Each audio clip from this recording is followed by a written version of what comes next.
പ്രായശ്ചിത്ത കഫാറത്തുകളാണ്. കഫാറത്ത് എന്ന് പറഞ്ഞാൽ പ്രായശ്ചിത്തമാണ്. ഒരു ജുമുഅ മുതൽ അടുത്ത ജുമുഅ വരെ 3 ദിവസം ഏറെയും 10 ദിവസത്തേക്കുള്ള പ്രായശ്ചിത്തം ഒരു ജുമുഅ കൊണ്ട് അല്ലാഹു തആല നൽകും. മൻ ജാഅ ബിൽ ഹസനതി ഫലഹു അശറു അംസാലിഹാ. ആരെങ്കിലും ഒരു നന്മ ചെയ്യുകയാണെങ്കിൽ ആ നന്മയ്ക്ക് അല്ലാഹു 10 ഇരട്ടിയാണ് കൂലി നൽകുന്നത് എന്നല്ലേ നബി അല്ലാഹുവിന്റെ വചനം. ഇത് ഓതി റസൂലുള്ളാഹി സ്വല്ലല്ലാഹു അലൈഹി വസല്ലം.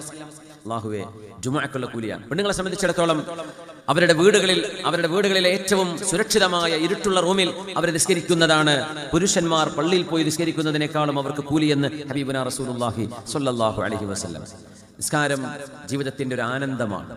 ജീവിതത്തിന്റെ ഏറ്റവും വലിയ ആനന്ദം അള്ളാഹുവിന്റെ മുമ്പിൽ സുജൂദ് ചെയ്യലാണ്. ഇത് ബോധിച്ചവർക്ക്, അനുഭവിച്ചവർക്ക് രാത്രികാലങ്ങളിലെ നിസ്കാരം ഒഴിവാക്കാൻ കഴിയില്ല. തഹജ്ജുദിന് ഒരു മധുരമുണ്ട്. തഹജ്ജുദ് നിസ്കാരത്തിന്റെ ഒരു ആനന്ദമുണ്ട്. ആ ആനന്ദം മുഅ്മിനായ മനുഷ്യന് ലഭിച്ചു കഴിഞ്ഞാൽ വലിയ സങ്കടം തോന്നും അത് നഷ്ടപ്പെടുമ്പോൾ. അള്ളാഹുവിന്റെ ഹബീബ് സ്വല്ലല്ലാഹു അലൈഹി വസല്ലം തങ്ങൾ പറയുമായിരുന്നു, രാത്രികാലങ്ങളിൽ